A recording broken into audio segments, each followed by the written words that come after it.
morning, good afternoon, good evening, wherever you guys are. I hope you're having a fantastic day. It's SoulSaint here, and we have a challenge event that's coming up. And they did announce it before in the past, Plarium, and they expressed that because of empowerment being a big thing that's been recently introduced to the game. It's been a little minute now, but like overall, since they have released Epic Empowerment being a part of the game now, they decided that they're going to do some Epic only type challenges for events and whatnot. And the first one we're seeing right now, right off the rip, is the Fire Night Tournament, which is only using Epic straight up. Just use Epics. That's all their stance is on it, right? And I went ahead and did a set of polls with the new Prism events, and I wanted to talk about.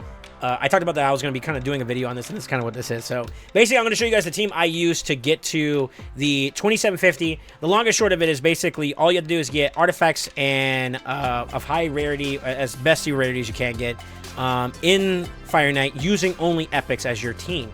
And I just want to kind of go ahead and preface this now. In terms of rewards, obviously 6-star Relentless is not a bad option to have access to. We love Mythical Charms. Ancient Shards, depending on where you're at in the game, is still valuable. Maybe not as much valuable, or, you know, it's subjective, right? But at the end of the day, it's a chance at a new champion, so, you know, not a bad W if you were to win your tournament. And then, of course, on the actual rewards list, which you can just acquire naturally, you got some silver. You get that naturally from farming in other areas. Gems, we like Jimmies because that converts into energy and other things. Soul Stones, a lot more important than you think as you go along in the game. And then, of course, Ancient Shards like we talked about. Speed Glyph, actually kind of a low-key W, to be honest with you, because that's one of the things that's very hard to acquire. You're at the mercy of farming faction wars. And then, of course, the new Prism Jewel, the event that we got going active.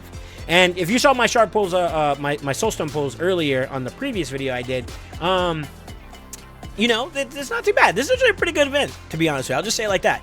But now, with that being said, the main focus of today's video is to talk about what kind of team that I use and maybe some options if you don't have those champions, what you can consider. So, if you see it on your screen there, one thing that we're going to have to address, the elephant in the room, is that, one, I'm obviously a spender, so I have access to not only epics of these particular ones in general, but also epics that are empowered. So it adds so much more extra value to their capability, their potential, and you're going to see that in this particular fight. So that, along with the fact that they're already fully awakened, we had some really good Soulstone pulls along the way, and allowed me to get some of them are fully finished, which is kind of nice. It's nice, right? So can't complain on my end. I'm really in a fortunate spot to be in, right? Now, I just want to kind of give you guys an example of some of the many various different teams, and I'll just go and kind of explain why they're in this team. So I did bring this down to stage 25 for this particular event. You can go to whatever you're capable of doing. You can do maybe stage 20. You can do maybe even lower than that if you're early progressing in the game. By all means, you're more than welcome to. To be honest with you, I even think for like the earlier hard stages, you could probably do it with the epics too as well, believe it or not.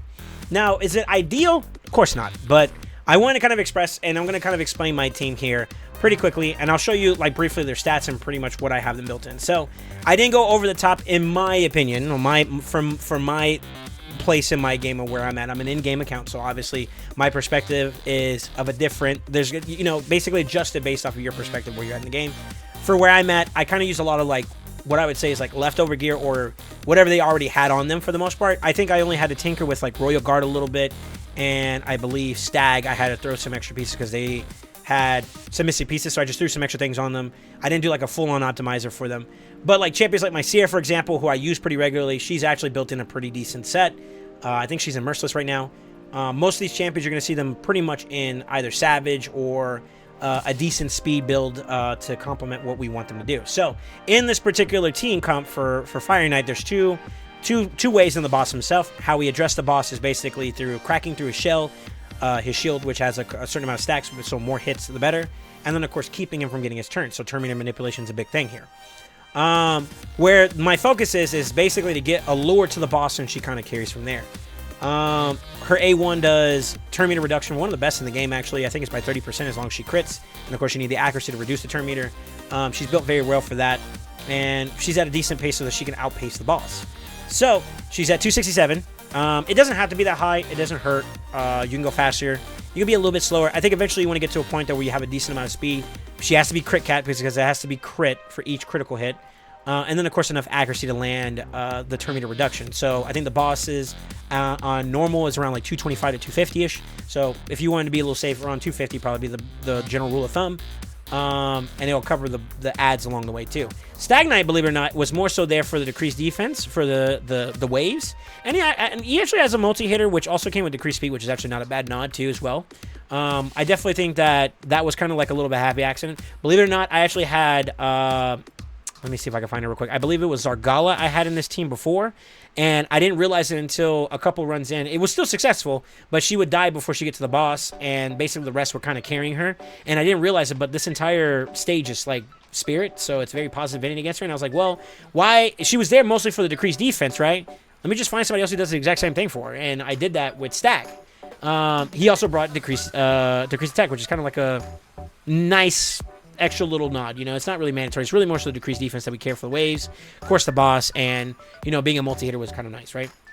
Royal Guard, however, is the one I would say he's impressed me the most, believe it or not. Now, I threw some leftover stuff on him for my account purposes, and you could tell that he's definitely not, like, optimally tuned. He's a little bit on the slower side. But one thing I have to give a nod towards is, and you're going to see this in this fight, is that his A2 does a lot of damage to the waves. It does have the cap on the boss, but, that's where, like, him having a multi-hitter, which is only going to hit the boss, is 4 times, helps get the shield open. And you see I have it turned off going into the battle. So pretty much he's there mostly for the damage aspect of it, and similar to Seer 2 as well. Because he clears the wave with the A2 pretty much by himself almost, so as long as decreased defense is in play. Or maybe not even with it. I haven't paid attention to it that much, but I really kind of just rely on him for the first wave. And then Seer, I have her set up for the big karma burn on the second wave, and then they fight the boss afterwards. Magner's also just like a general damage dealer. I'm kind of brute forcing this, as you can obviously see. It's just pretty much all damage dealers with one setup champion who also does pretty decent damage, as you can obviously see. And set up, and then of course you can kind of identify that, like, I'm using Phantom Touch, Cruelty, Crushing Rend, which is really good damage, especially when it's maxed at its highest awakening. Very, very strong as a damage output. So I believe I got this team down to about like a minute. If I fine tune this some more, I could probably pick it up even more. If I speed tune it a little bit more and maybe set it up a little bit more, or more cohesively, it can obviously do more. But this is one of really pretty much the main way I kind of do it. Is like you have your setup champion and Stag, your damage dealers brute forcing the wave, and then of course you get to the boss where you have their kits complement multi hits, and then of course allure or stop the boss from keep going. Right, decreased speed from these two champions also makes it easier for you to be able to, keep that turn meter down to a point where the boss never gets it. Without it, she could still do it at that speed, but it'd get close. If she misses if she 3% a turn meter reduction, it could be very tight in terms of like the speed of the boss catching up to getting a turn. So as you're obviously going to see, set up. We do have the sleep there, which is kind of nice. I want you to watch right here. You notice how he kind of practically just one taps the wave. It's kind of something I wasn't expecting. This wave being the more scarier one here is kind of the one that makes me a little bit more cautious. We do get the decreased speed, decreased defense again, and we set up with the weekend prior, so she has a buff to pop, making that wave very easy. She's very, very high damage, crit damage, and all that stuff, so she's got everything she needs to kind of click and clack that team out. And then of course we have our setup here. By the time the boss fully gets done, we have decreased speed in play, we have the turn meter getting reduced, and it's pretty much just I'm beating it down until the boss is dead. Very, very easy, very, very capable team. I can show you my stats again after this so you can kind of see the idea of the run. Everything from here is just pretty much just a spank and tank and just kind of keeping it going. But the power of having empowerment makes this possible. And at a much more luxurious rate. Having the awakening on top of that just makes it even more capable. Epics are not as hard to get empowerments on, so I don't feel like that's too hard to kind of rationalize as a possibility for your account, depending on where you're at in the game and if you're a spinner or not. But definitely having empowerment, the more you pull and having access to champions that you may not build duplicates of, you can empower one champion and make them a really big force, like this Royal Guard, for example, who, I won't lie, is actually not a bad one to keep in. And I will say that, like, out of all these champions, Seer, I never saw myself building more than one. Magner, I'm kind of in the same ballpark for. Allure, I could probably see having at least 2, maybe even 3, considering, Sin City as an option and stuff like that. It could be very possible, for sure. Stag, I think 1's good.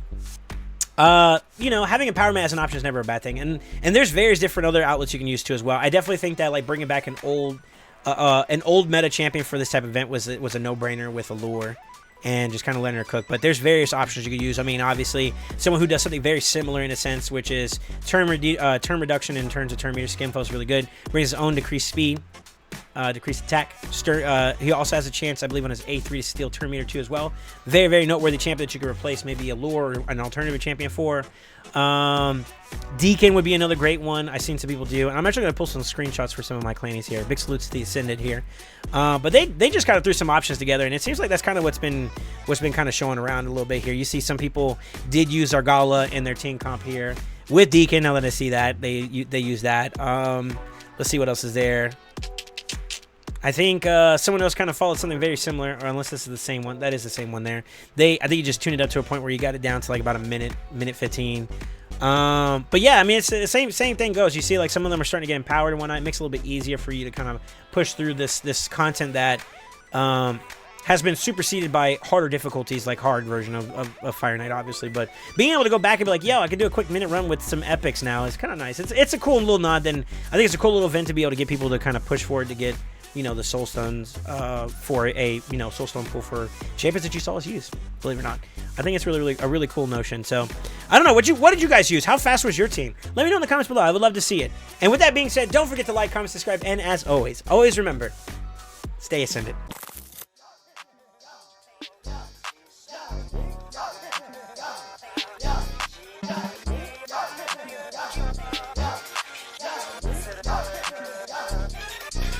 Got the